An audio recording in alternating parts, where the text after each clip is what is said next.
Hello and welcome to another episode of the program from the State Assemblies, a weekly program that reviews legislative activities across the nation. On this episode, Sokoto State House of Assembly refuted scheme to dethrone Sultan of Sokoto, Muhammad Sa'ad Abubakar. Rivers Assembly confirmed 23 caretaker chairmen, plus Ogun State House of Assembly passed 14 bills, adopted 28 resolutions within a year. Details of these and many more stories will be coming your way shortly. I'm Joshua Wujde, your host.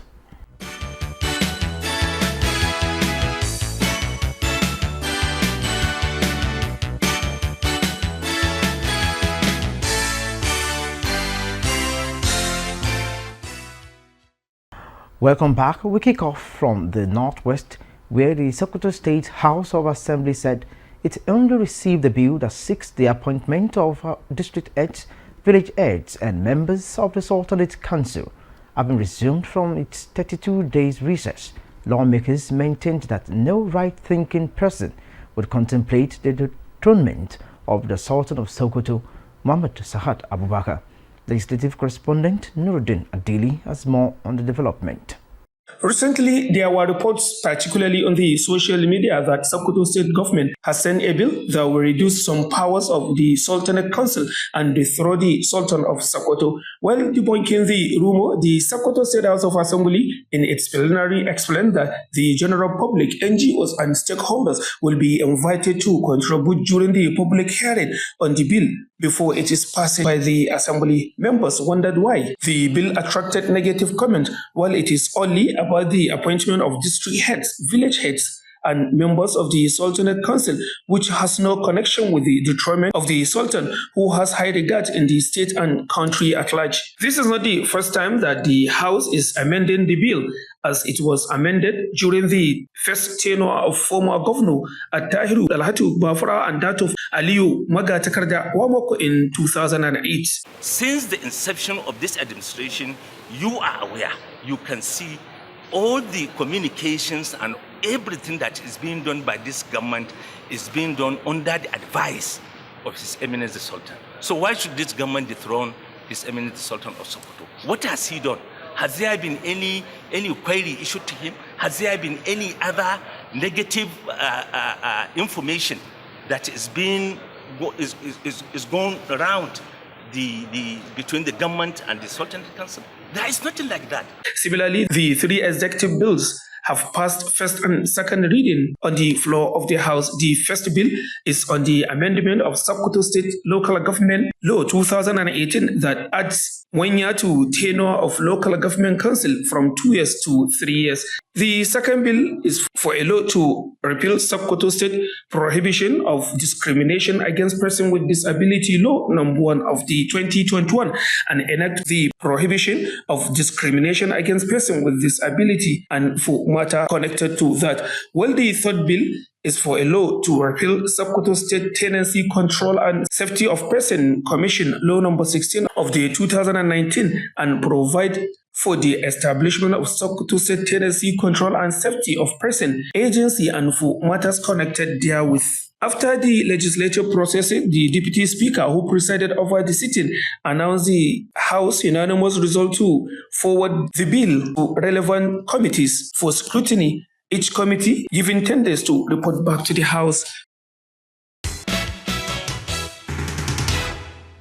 Meanwhile, the Akwa Ibom State House of Assembly directed its Committee on Works to interface with the Minister of Works and Fire Service to ensure that government intervenes in the deplorable state of the roads and a bridge in Unsit Ibom and Etinan local government areas of the state. This is sequel to a motion raised by member representing Unsit Ibom State constituency Eric Akpan. Assembly correspondent Insika Akokon has details. A motion titled Urgent Need for Reconstruction of a Collapsed Bridge and Rehabilitation of Edebon 1, Afarabia, Ikorobiosanga, Ikorodion, and Ikorekang in Nsiribom and Etinan local government areas. The member for Nsiribom, Mr. Eric Akpan, while raising a motion on the aforementioned roads and bridge, says the deplorable situation of the roads has led to loss of lives and property, lamented that socioeconomic activities has been negatively affected. Mindful of previous inadequate effort to address the road conditions, exacerbating the challenges faced by residents and businesses in the affected communities. There is the need to learn from past mistakes and commit to comprehensive and effective solution to ensure lasting improvement to this important bridge and road that connects to local government areas. The Speaker, Akwa Ibom State House of Assembly, Udemotong, directed the House Committee on Works to ensure that the current situation of the aforementioned roads are tabled before the Ministry of Works to enable the state government make necessary budgetary provisions to capture the roads. Committee on Works and Fire Service to see the resolution number 1 and 2 of the motion and call the attention of governments to work on this project. If that is the wish of the House, those in favor say aye. Those against say the ayes have it.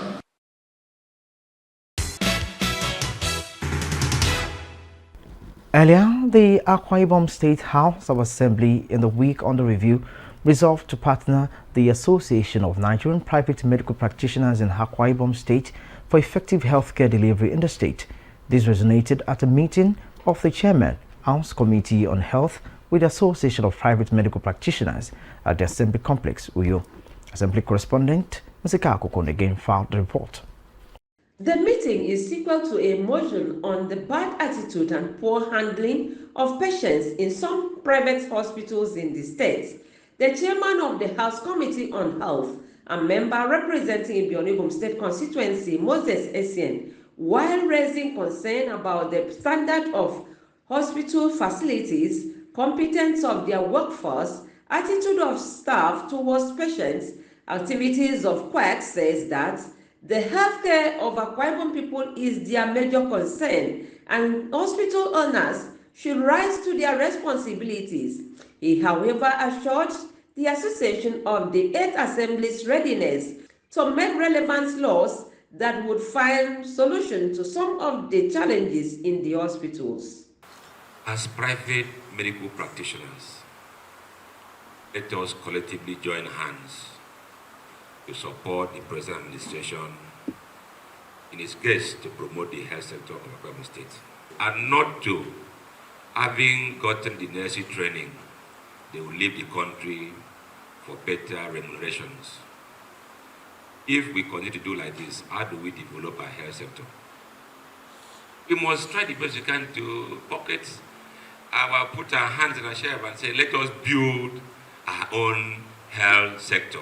The state chairman of the Private Medical Practitioners Association of Akwa Ibom State, Dr. Emmanuel Akpanabong, commended the lawmakers for having the interests of Akwa Ibom people at heart and for considering to partner with the association for effective healthcare delivery, while listing some of their challenges to include multiple taxation, high electricity tariff, the search for greener pastures outside Nigeria, among others. Even which you are working for, very soon it will come to us. And if we had employed 30 people, it's going to shrink to maybe 10, so that we can, the little revenue we have, we pay them. So when all these things are put in the table, the House Committee, members of the House, and other principal stakeholders will contribute ideas how we can move forward.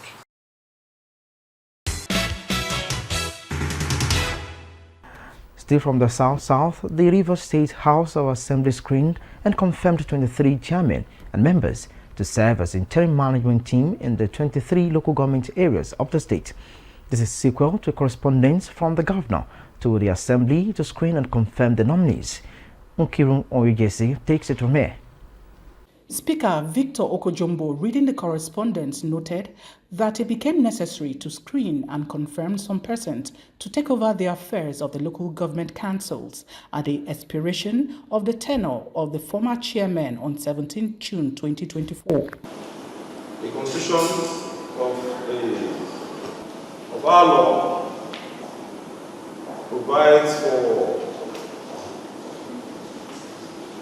a caretaker committee to be set up in 23 local governments, and this has become necessary following the expiration of the tenure of the incumbents on the 17th day of June 2024, and the need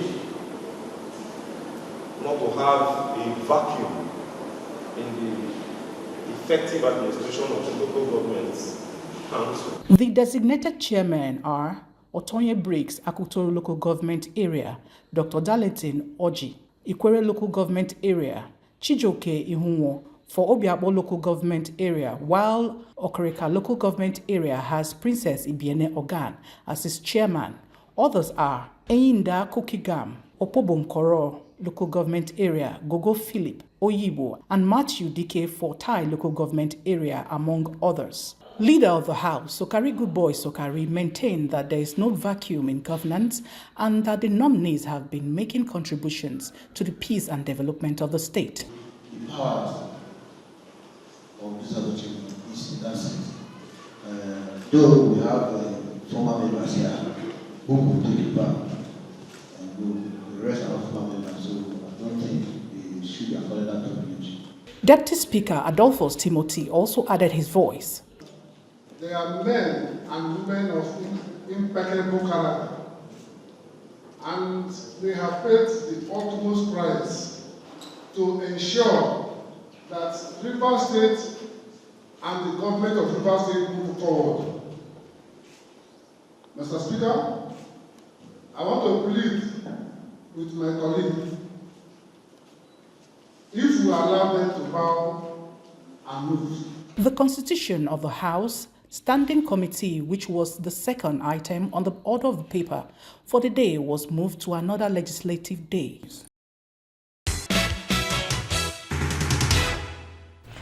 Recent study shows that in the past 3 years, only 1/3 of the states of the Federation conducted local government elections in Nigeria, as 21 states are currently running their local governments with caretaker committees. Experts say this act is a breach to the 7th section of the 1999 Constitution as amended, which guaranteed election of local government administrators. On our interview segment this week, stakeholders fielded questions on the constitutionality of local government autonomy. Let's hear from them. As a lawyer of many decades standing and coming from benefit of hindsight, particularly my participation in the local government, still under the military regime, there was total autonomy of local government. We used to go and collect our check directly from what they call government pay office. You pay your teacher salaries, run the administration of the local government from that pay check. And in most times it was about 3 million, 4 million naira, to run the local government. And people didn't complain. And there were duties, conferred on local government, like issues of collection of certain types of taxes, bicycle, this, that, signage, and so many responsibilities, conferred on local government as at that time. But with the advent of the civil rule again in 1999, a constitution was handed over to us by the outgone military administration, which people still question, is that constitution legitimate? Is it the people's constitution and all that? But it is our ground norm. When I mean our ground norm, it means that it's supreme. And in the Constitution, Section 7 of the Constitution, Constitution of the Federal Republic of Nigeria, 1999, with some amendments, as amended, has guaranteed the existence of local governments. And those guarantees are tied to election. That the people who are going to run the local government system are to be elected. And the Constitution has guaranteed the survival of the local government. Then when you go to the first schedule of the Constitution, paragraph 7 equally has listed the duties and functions of the local government. But be it as it may, you will recall again, there is a constitutional provision, Section 162, that created the public account.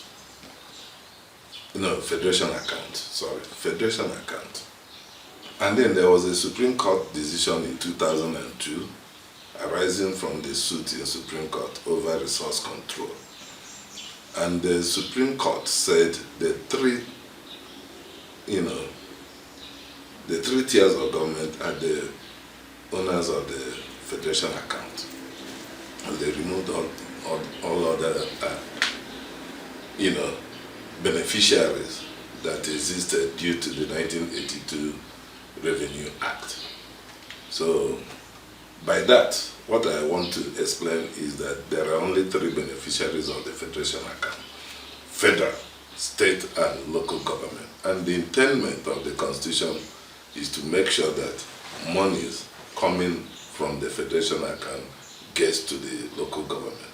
And that is further guaranteed by Section 8 of the Constitution, the following section to Section 7, whereby the National Assembly must make sure that money gets to the local government and in line with approved revenue formula. And I told you I have a huge experience coming from the Revenue Commission. So what it practically means is that money should go to the local government directly. But there is a clause, and these are imperfections in this our Constitution. Down Section 162, I think 162, subsection 7 and 8, the state houses of assemblies in the 36 states were equally authorized to make laws. And in those laws, that is where the problem has arisen, problem of, redividing or restructuring the allocation from the center to the local government. Heads of local government cannot handle the affairs of council, especially finances.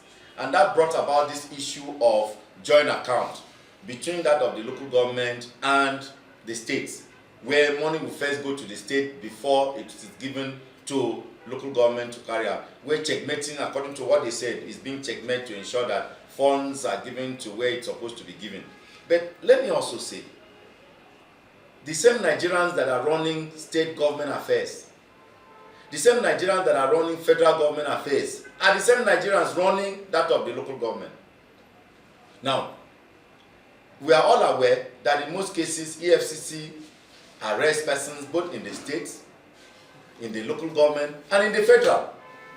Now, because these are agencies that are being put in place to checkmate anything that has to do with fraud as far as local government or area, state or federal is concerned. That's likewise ICPC. So those agencies are expected to carry out their due functions. If such impactment takes place in local government, it is left for the agencies that have already been established by government to ensure that those persons that are involved in such do not have their way. Why must it be that of the local government or area council there is an offense or as an issue that must be caged, where the same offense also take place at the federal level, the same offense take place at the state level? Most of the local government are expected to touch the lives of the people, most especially in the grassroots. And you can only do this when the funds are available for you to be able to impact on the people. Let me use this particular area council as an example. I can tell you for sure, the Honorable Minister of the Federal Capital Territory has always ensured that whatsoever that is due to all the area council in the FCT are given to them. None of our rights and privileges is being withheld. And that is why you can see the level of developmental projects that is ongoing. Like today, we flag up 2 roads, Abstract Road. No, we don't grade road. Grading of road can only last for a while. Within some few months, it's gone.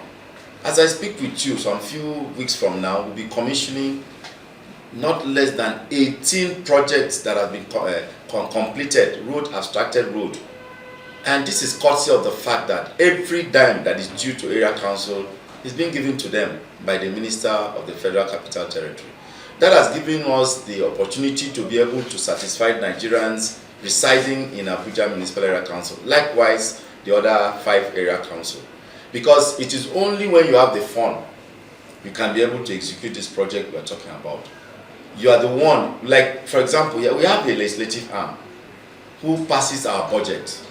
Whatsoever is our budgetary provisions, whatsoever we present to them, they look at it, our books, and pass it, and also ensure that they carry out oversight functions of those projects they approve as legislators. The same thing happened to other area councils. I strongly believe that if area councils is given all that is due to them, local government is given all that is due to them, the 774 local government is given every dime that is due to them, I can assure you it will reduce a lot of burdens on both the federal government and the state government. Whatsoever is due to area councils comes to us, and that is why no teacher will say that their money is being withheld anywhere. Teachers are promptly paid, their arrears and their rights and privileges are paid. Unlike we in FCT, I remember very, very well during El-Rufai administration.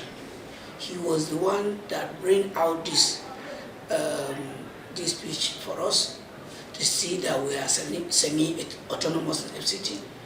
But what happened to those areas? Who was it? The former minister, that's El-Rufai, during his administration. It was during his administration we start having what we are practicing now as partial autonomy. What we are calling it partial is not full implemented as, because statutorily local government subvention are supposed to come from the federal. It will not hit any account, it will hit the local account. If these are done and if these are gotten by the local, you will see our local communities in a good shape. But behold, these are not happening in that way and in that manner. I remember the rally we took. It was not only financial autonomy, we want complete local government autonomy. Board its components, whatsoever encompasses the administration of local, is what we want. President, which one are you enjoying? Administrative or financial autonomy? You see, that is why I am differentiating between the FCT and that of the states. Only FCT in the whole that system plot FCT is only FCT that is practicing financial autonomy. But both administrative autonomy and the financial autonomy, states are not enjoying. What we are saying and what we are crying for, since it's one logo we are carrying as Norgi, we are saying that what is applied in FCT should be applicable to other states, so that a common man in the street, in the village, can go to he or her local government and to boast that I have a local government, functional local government. For instance, there was a tour we went during our tour to the north. There's a state, let me give you an example, Jigawa State. There was a time we took a tour, as you know. We went to Jigawa, we found out that people only come to work when the salary are to be paid.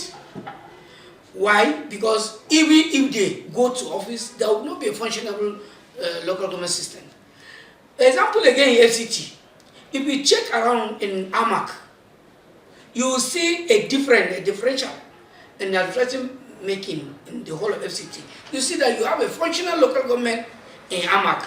But if you go to other area council, you see as if they are not even part of FCT. Why? Because they are not fully autonomous. The truth of the matter, as far as I'm concerned, is that where is there this agitation for INEC conducting local government elections? It's because a lot of people believe that those elections are always influenced, and I choose my words carefully, believe that those elections are always influenced by the state governments because their state electoral bodies are the ones conducting. That is the reason. Yeah? However, the question really is that for me, it is more than conducting elections. And don't forget, years before now, INEC actually conducted local government elections. You may not know. Prior to 1999, there were elections conducted by INEC for local government. I remember in 1992-93, INEC was one. And in those days, FEDECO would conduct those elections. Now, however, we must also realize that even the register being used by the various state governments for the conduct of their elections is the one prepared by INEC.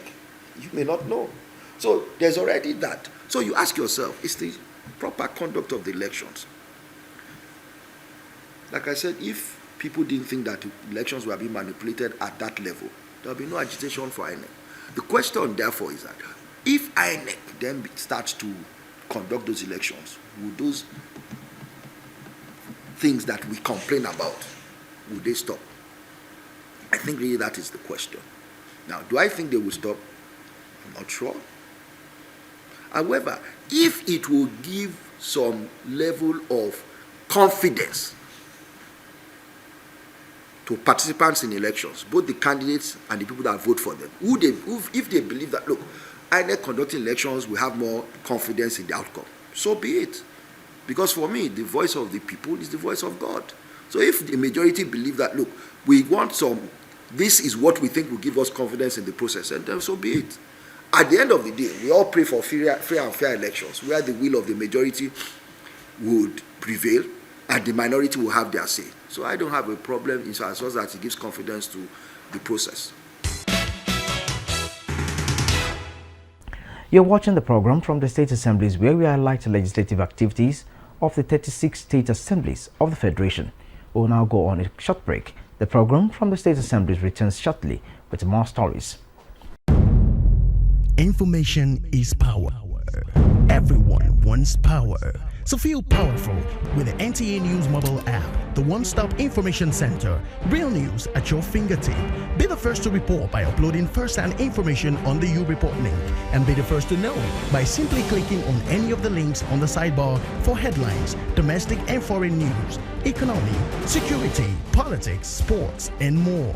Stream live on your smartphone and tablets and stay connected.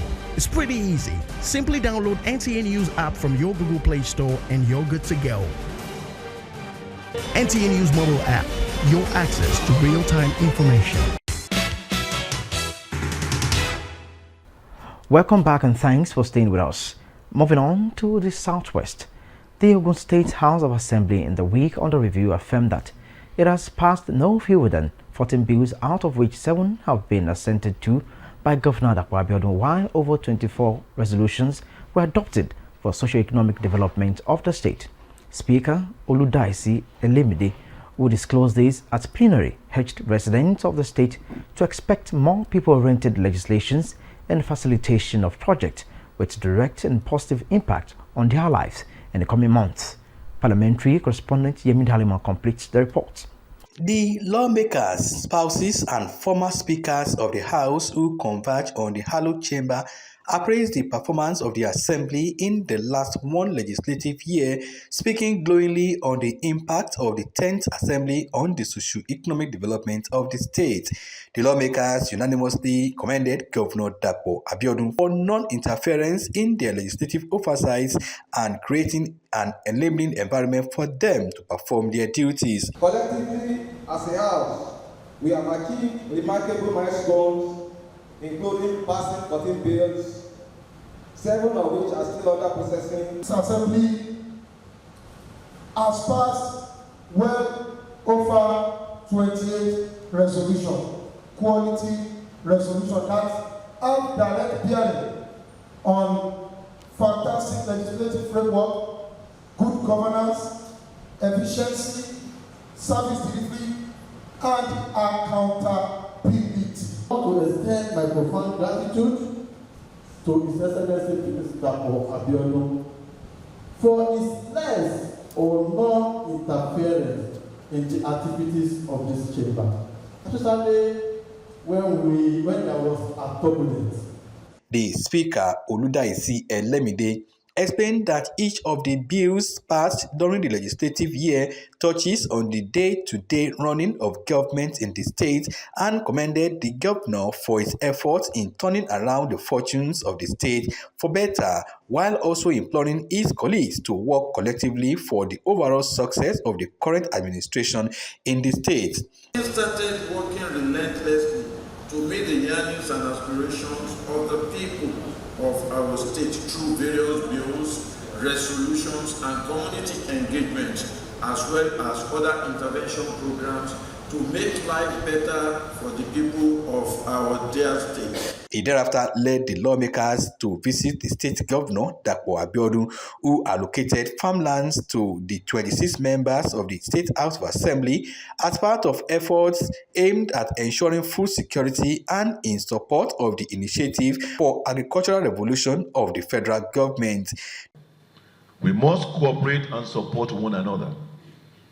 This requires synergy between all arms of government without impeding each other's rights and processes. We must meet the yearnings and aspirations of our people and be honest with each other when necessary.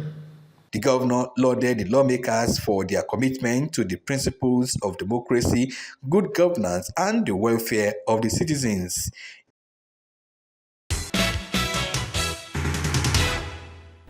In the meantime, a bill for a law to prohibit and control parking on roads and highways in Edo State received favorable deliberations from House members.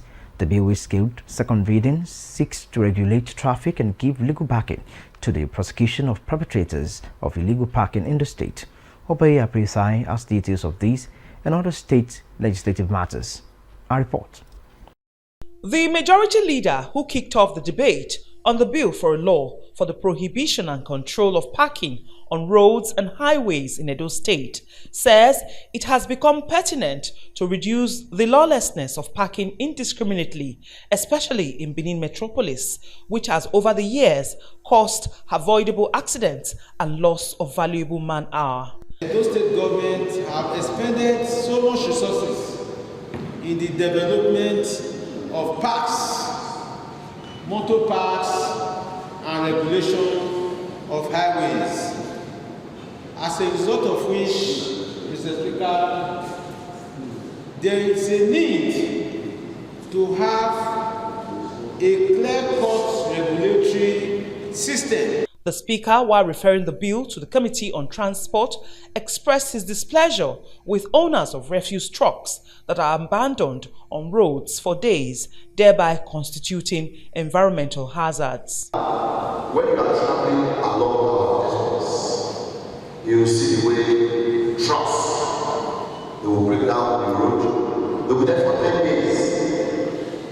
Within that 10 days, you will see the car running into that truck. Also today, there was a minor drama when the Speaker, Blessing Agbebaku, directed the member representing Ego constituency, Natasha Osawaru, to exit the hallowed chambers shortly after the commencement of sitting for continuously defaulting on house rules such as drinking during plenary and wrong dressing. Absent here, that shame is not committed in these chambers.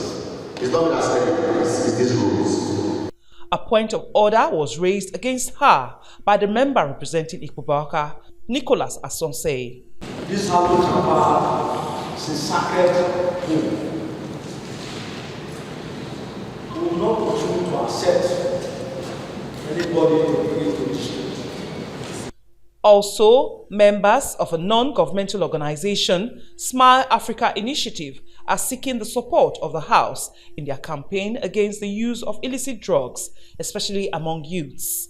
They were received by the Deputy Speaker, Maria Edeko, who assured them that the 8th Assembly is at the forefront in the efforts to sensitize their constituents on the dangers inherent in drug addiction and abuse. In another development, the Edo State 8th Assembly said it surpassed its targeted legislative achievement within 1 year of its inauguration. The Speaker, Blessing Agbebaku, stated this while briefing the media on the milestone recorded and projection for the future of the state legislature. Obey Apresai tells us more. The Speaker, flanked by other lawmakers, expressed his satisfaction with the progress made so far, which includes the passage of 16 people-oriented bills, resolutions that border on addressing insecurity, road rehabilitation, and poor power supply, taking into consideration the peculiarities in the state. In the last 1 year, the 8th Assembly has to its credit over 44 resolutions, which has helped the House to clearly establish a clear policy trust. The resolution of the House on a motion calling on the Federal Road Maintenance Agency, FEMA, and the Controller, Federal Ministry of Works, to render some palliative on the multiple failed portion on all federal roads. During the period under review, as part of the House effort to ensure people-oriented representation, has passed 16 bills. The bills have different impacts on the people of the state. A special service had earlier held at the hallowed chambers, where the Speaker led other lawmakers and staff of the Assembly to thank God for the peace and unity in the House, despite the challenges.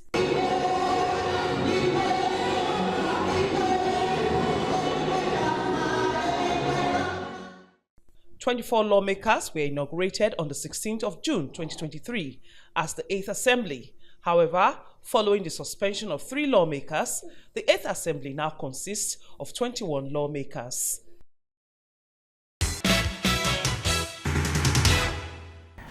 In Uyo, the Akwa Ibom State Assembly approved the appointment of Commissioner for Akwa Ibom Independent Electoral Commission, AKISEC. This is sequel to the report of the Committee on Judiciary presented by its chairman, Anthony Fiok Atta. Assembly correspondent Nsikago Konegeri completes the story. It will be recalled that the State Governor Omoino on June 6, 2024 sent a letter to the State House of Assembly requesting the replacement of Mr. Ekuk Eshed with Dr. Obowikwe as a full-time commissioner Akwa Ibom State Independent Electoral Commission, AKISEC. The report was forwarded to House Committee on Judiciary, Human Rights and Public Petitions to enable Dr. Obowikwe appear before committee for examination and screening. The committee chairman, Mr. Atta, presents the committee's report. The committee of actors is unlisted and recommend that his appointment as member of Akwa Ibom State Electoral Commission be ratified, confirmed by the Akwa Ibom State House of Assembly. I'm talking about Dr. Joseph John Obowikwe of the Etimebu local government. In conclusion, therefore, the committee commends His Excellency Pastor Moino, Governor of Akwa Ibom State, for selecting Dr. Joseph John Obowikwe, one of proven integrity to the Akwa Ibom State Independent Electoral Commission. The Speaker, Udemoton, commended the committee for a job well done and announced confirmation of the appointments. Recommendation of the House Committee on Judiciary, Human Rights and Public Petitions for the ratification of Dr. Joseph John Obowikwe as a member of Akwa Ibom State Independent Electoral Commission be adopted. Those in favor say aye.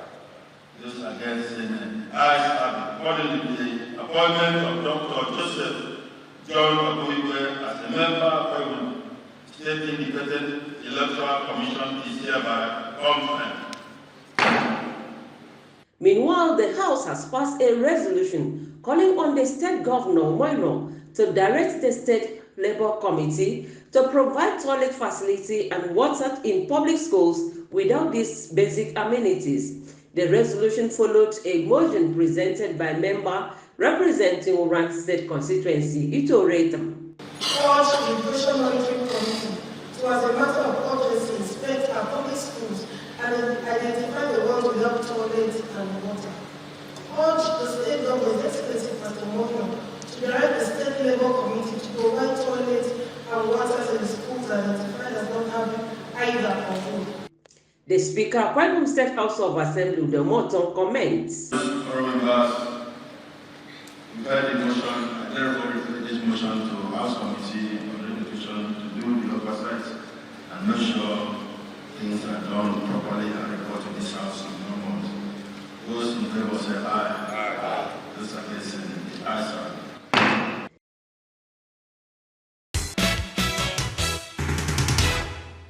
That report wraps it all up on the review of activities from state assemblies for this week. Remember, you can still watch our news and other programs on the social media handles scrolling on your screen. See you again. I'm Joshua Okochiri. Thanks for watching and bye for now.